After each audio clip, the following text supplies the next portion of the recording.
kalangga, may gabi so natakaron sa Dumanga Sport mga kalangga no. So nagloading ta karon mga kalangga. Dire mga kalangga no sa Dumanga Sport mga kalangga. Ayan, kaunti lang yung sasakyan mga kalangga no. So ito po yung barko namin mga kalangga. Ayan, LCT Holy Family mga kalangga no sa TriStar Megaling Corporation. Kami lang isa lang dito mga kayo no, yung sa TriStar mga kalangga. So yung isa yung Montenegro doon mga kalangga, nag-loading rin mga kalangga no. So ngayon is ito lang yung mga sasakyan dito mga kalangga no. So kaunti lang. So patuloy pa rin yung loading namin mga kalangga.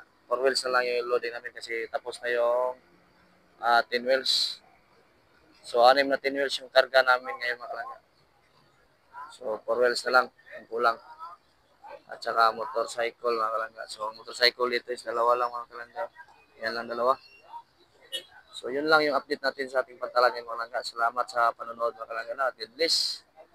Ingat lang po tayo palagi mga kalangga. At yun lang. Bye-bye.